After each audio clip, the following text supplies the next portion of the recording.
A comic book look cannot be held responsible for any physical or psychological injuries as a result of watching a comic book look. It's your boys in IMJ, we shut it down, man. A comic book look invading your town. Keep it comics, and let the beer flow. Be so global, since our premiere show. Riverdale Studios on fire, we don't know where to park. Technology and booze, it's like we're rolling out like Tony Stark. Skylar, Tom, and John, we the bestest. Swag so villainous, so please arrest us.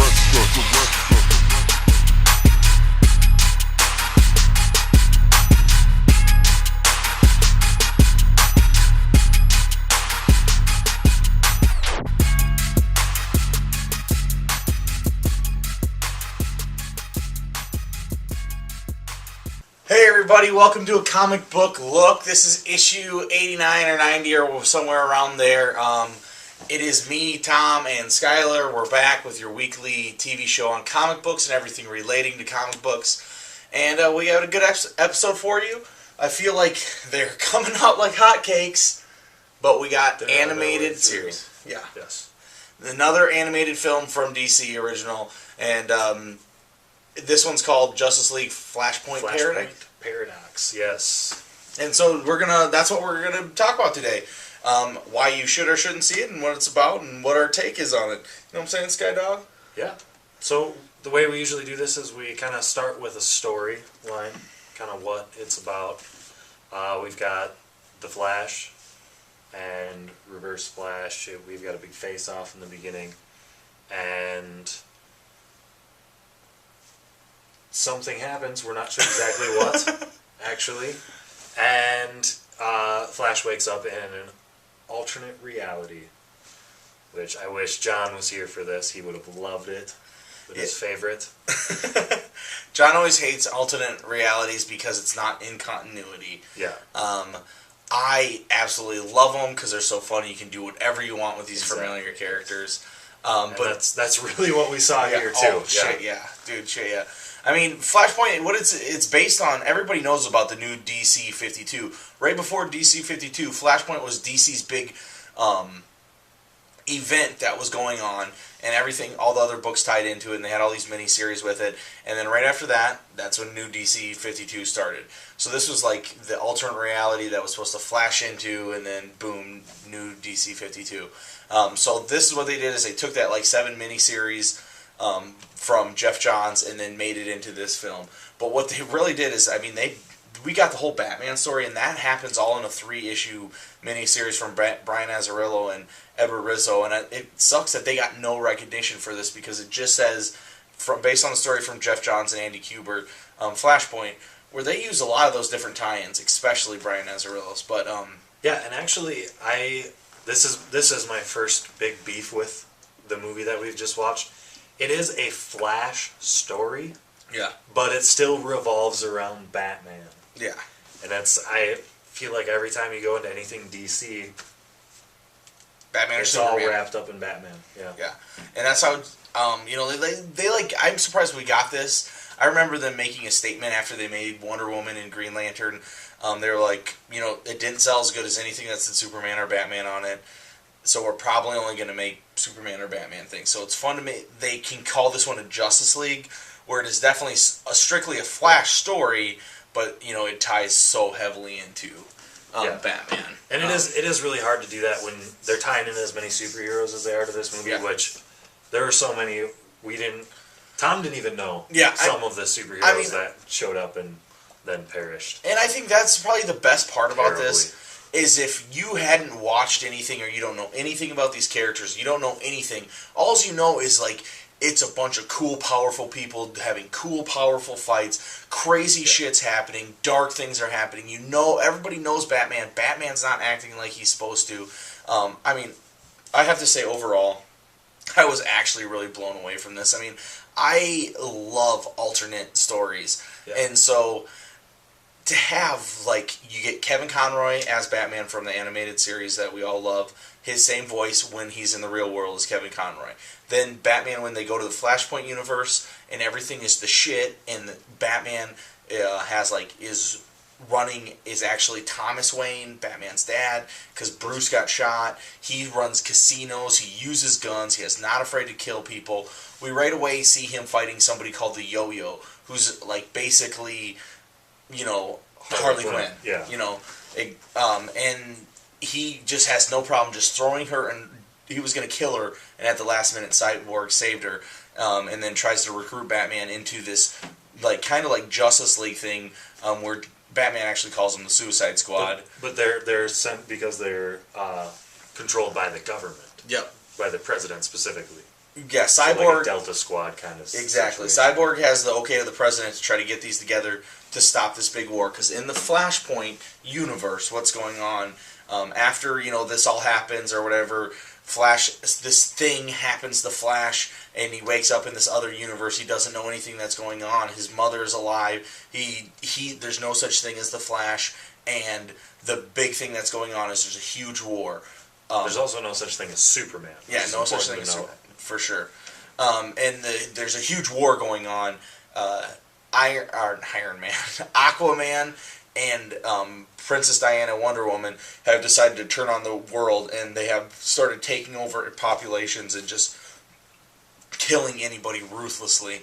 And if you think about it, I mean, just Aquaman as that super villain, unstoppable because he never leaves the water, and he has complete command over. So he's anything that is by a coast, he's just taken out full cities.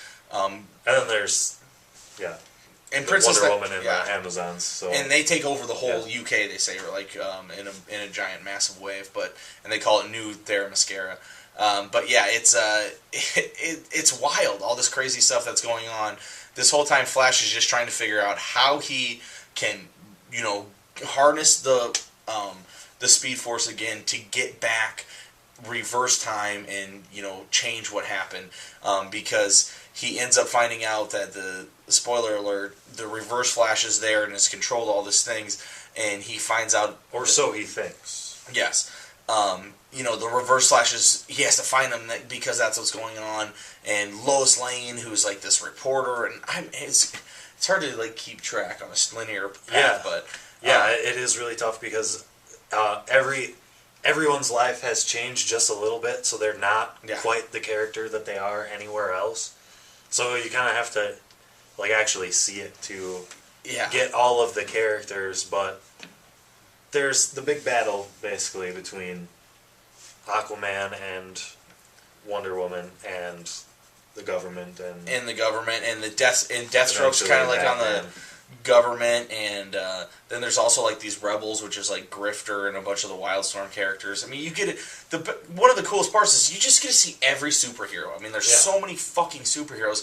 Captain Thunder is like 6 Shazam kids, they call them. Yeah. Instead of Captain Marvel, it's Captain Thunder, and it's like a group of 6 teenage kids that have to say Shazam together. Yeah, preteen. But yeah, it's a wild story. It all comes. I'm waiting for that spin-off for kids, because they're always doing these fun spin-off for kids. Let's get a Shazam Kids run. Yeah, well, how about a Shazam book at all? Yeah. How about Kazam? No. Yeah. Oh. No Shaq. Come on. Ooh. Yeah, but it is a wild story. What ends up happening is the Flash ends up learning the big thing that what caused this was spoiler alert.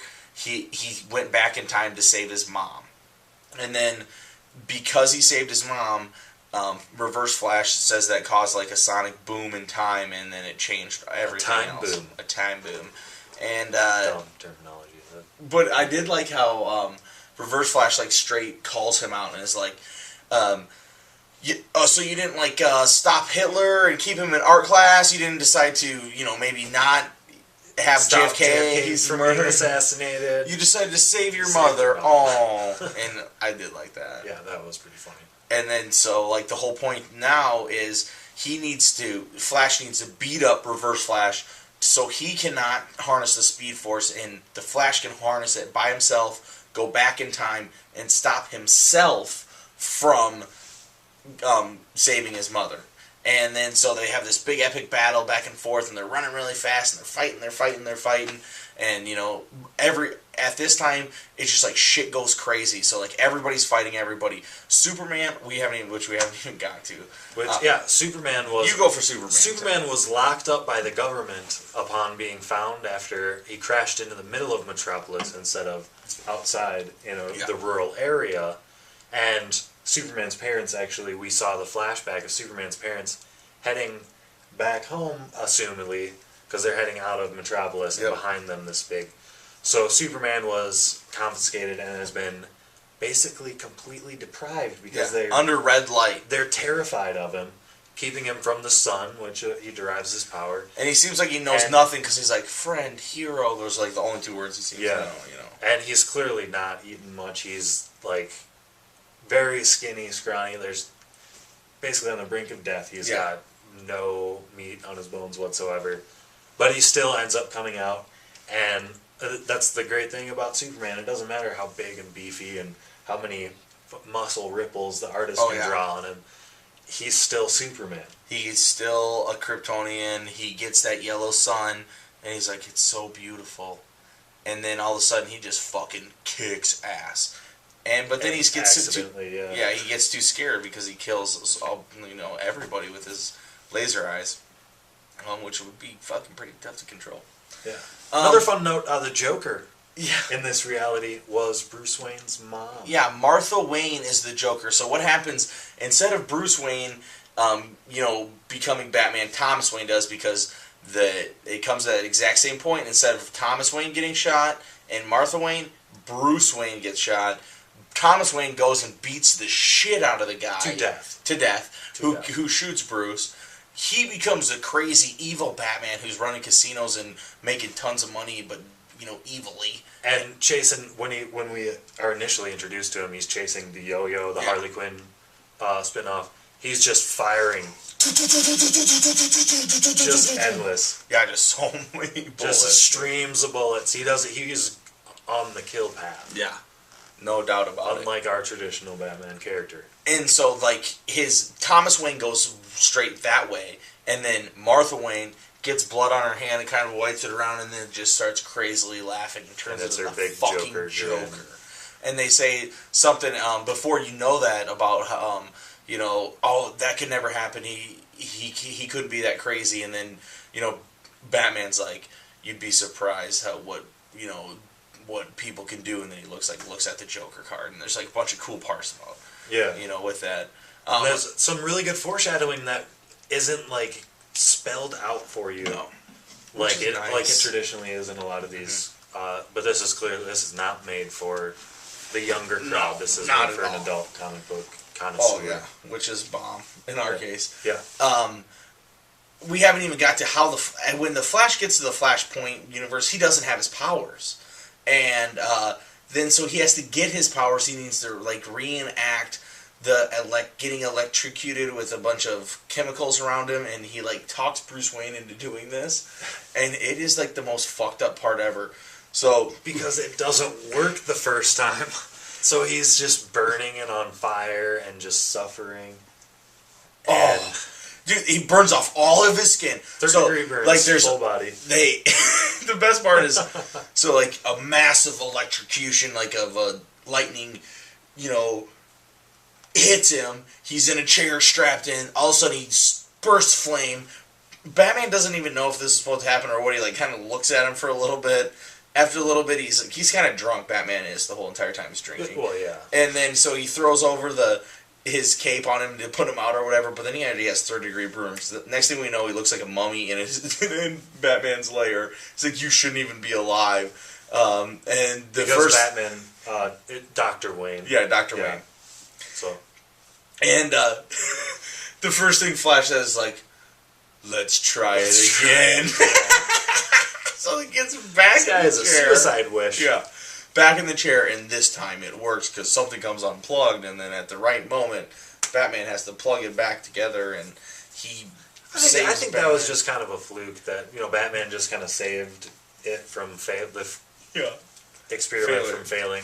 That was just an then- ode to Back to the yeah. Future, I think. You know, Yeah. just like Doc Brown just... Marty, I didn't even miles think per about hour. that. That is probably what it was. I guarantee that's an homage to Back to the Future. Because anytime you bring time travel into Oh, anything, totally. So the that flux capacitor. that was really entertaining though, because like as soon as it starts this time, hit lightning. The next cut. This is on the second one. Batman just grabs his flash and just is like. And that's just before he saves the day Yeah. too. Oh god! So it's pretty. It was really entertaining. A lot of crazy things happened. It was pretty fun. But let's kind of break it down. Voice acting, Yeah, we'll start with because you. it's one of my faves. And so I'll go right away. Is I like the voice acting. When you get the taste of Kevin Conroy's Batman at the beginning, and then the evil Batman is not Kevin Conroy.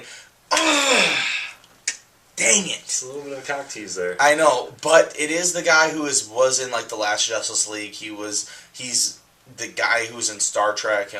He is a known actor, and so John from Cincinnati on HBO. He was like the lead guy in that. But man, Kevin Conroy's so good. You hear it one time, you want it the whole entire time. So that I did have a problem, but then you get Nathan Fillion, who was the guy from Firefly and Castle, and he is playing Green Lantern, and you get him, and just the way he delivers his quips are so good. Like at a point in the Flashpoint Universe, Green Lantern, Hal Jordan isn't Green Lantern; he's just the best pilot ever, highball, and he's just really good. His quips are really just great delivery and just very Firefly-like. So I really enjoyed that. Usually, really short run he had on this one. Yeah. most heroes did, but almost Green everybody Lantern, had yeah. really small, not a lot of lines because everybody shared lines that everybody showed up. there wasn't a whole lot of them. And died Cyborg quickly. was probably one of the main characters, and his voice was a little young for how he looked. I thought that was a little off. It was still good acting, but it just was probably not the right inflection. And then I thought, usually for Flash was pretty good, but I like the guy who usually does Flash is Michael Rosenbaum, I think is his name, who played Lex Luthor in Smallville. He's always done Flash, and he really has a really kind of sarcastic way of bringing it and comedic, but still very good. And it sucked because that wasn't him. We did get Tim Daly though as Superman, so when you get right away Hal Jordan is Nathan Fillion, Kevin Conroy's Batman, and Tim Daly is Superman. That just brings you right back to those Justice League cartoons, and just the best voice acting you can get for a little while. But then, it was cool and necessary that when you go to the Flashpoint Universe, everybody kind of sounds different and is different. Yep. So, but overall, I still thought it was good. We'll talk about the animation next, and I probably didn't like that as much. So first, I'll say for voice acting, I was excited to see all those things, and it was fun to hear such a wide cast of voices. Yeah. How about you? What did you think? Oh, voice acting was pretty solid all the way through. Yeah. There's not anyone that really kind of took you out of it.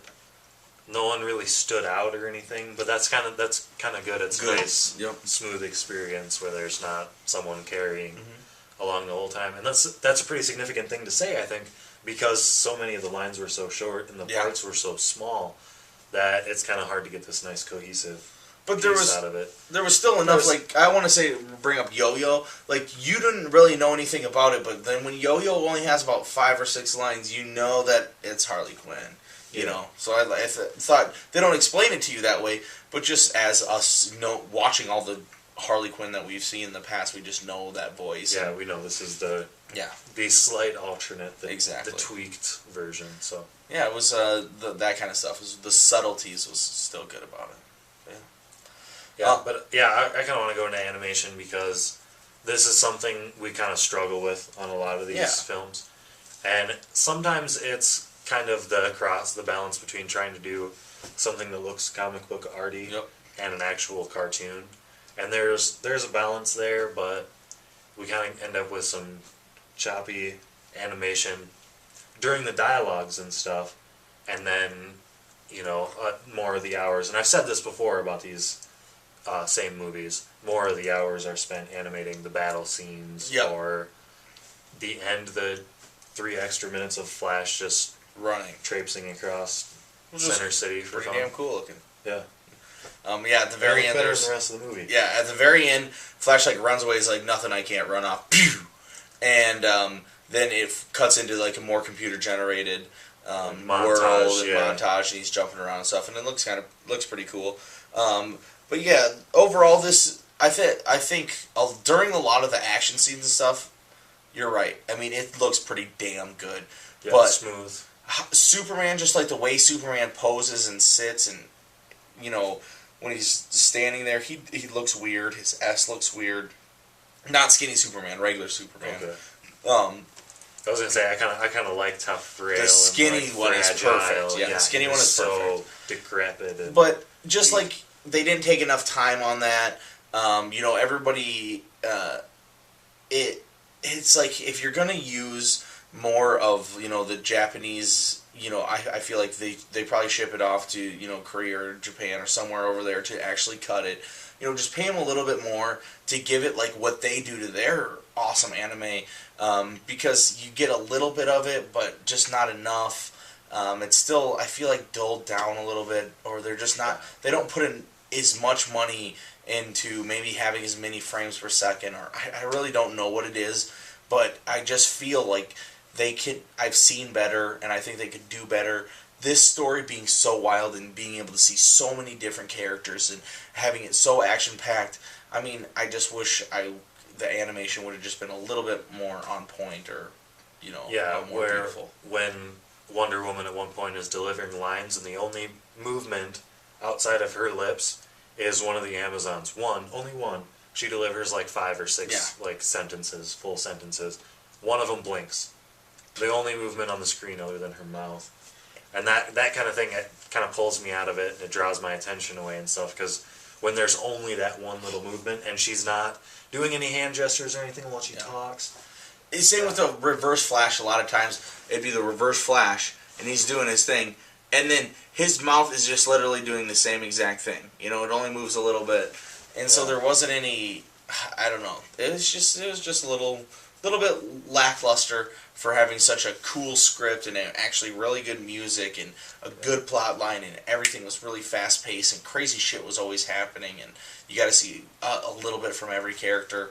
Yeah, Tom wandered away for about a minute and a half. Yeah, missed probably the best battle of the whole movie. Yeah, so I was like, oh, Scott, film me, and he goes, just rewind it, dude. Just rewind it. Not even worth it. I wasn't even gonna try. And it's just so bad. Many people just died. Yeah, it's just a crazy battle where the U.S. Navy is getting too close to Aquaman waters. All of a sudden, Aquaman brings out this crazy ship, attacks all the Navy people, tries to kill them all. Deathstroke's on there. A bunch of other superheroes are on there, and it's this crazy battle, and it's fucking awesome. Yeah. And very well animated. Black Manta, just as dominating.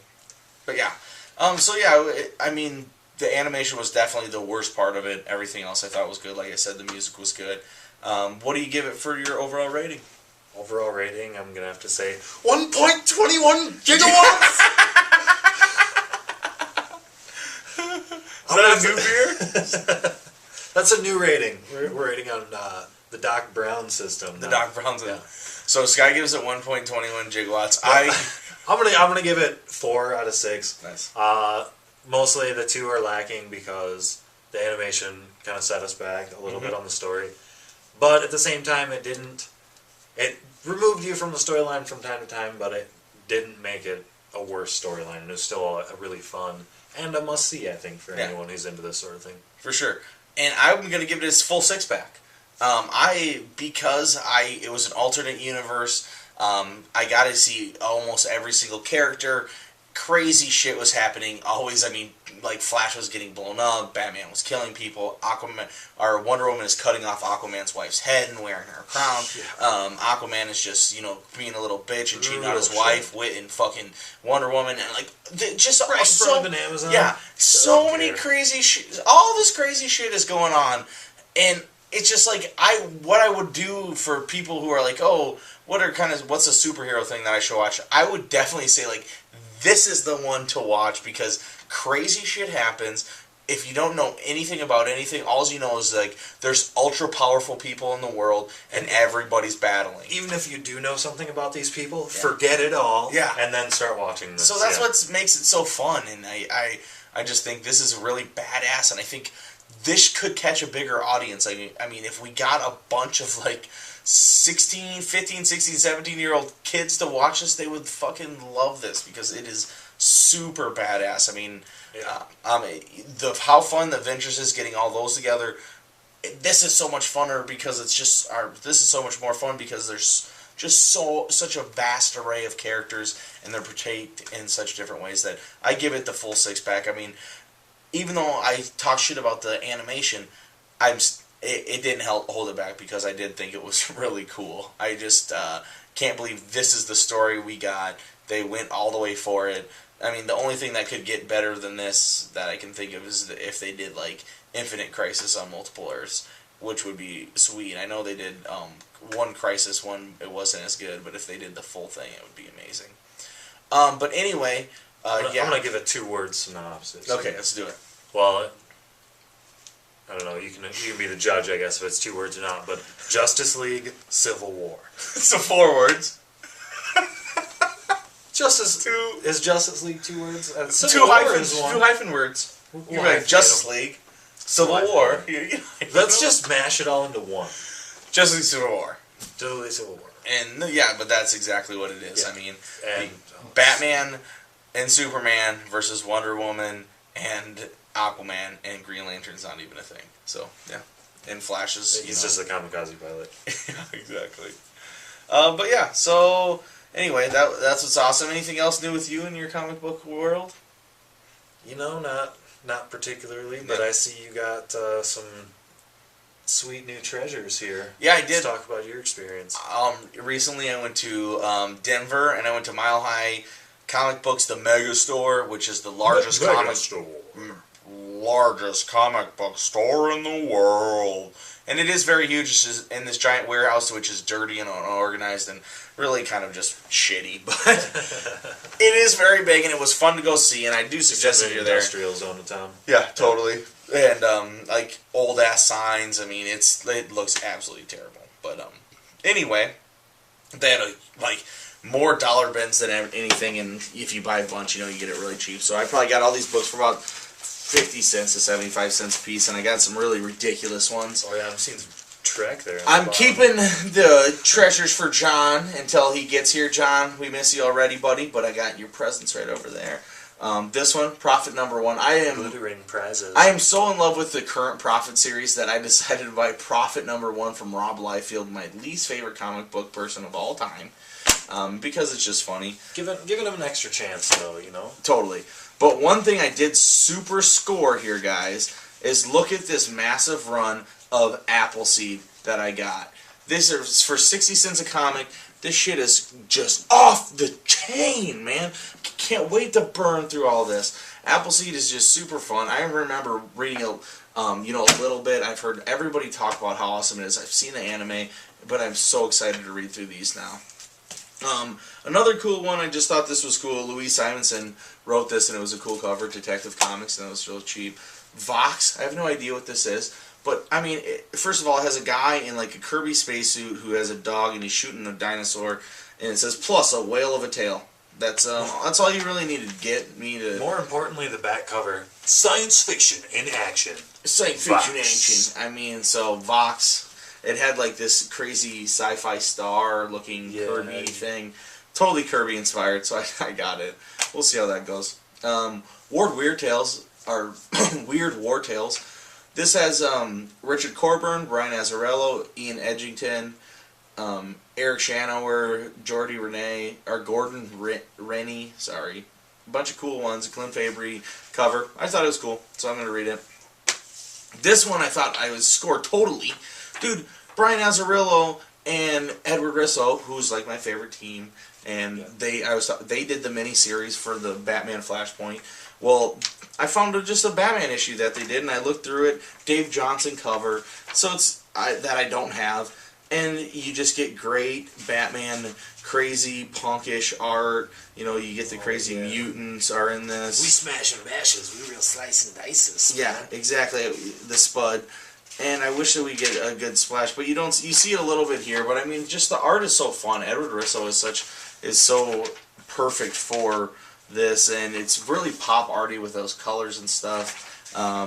But yeah, I thought it was a cool score. That's a good one right there.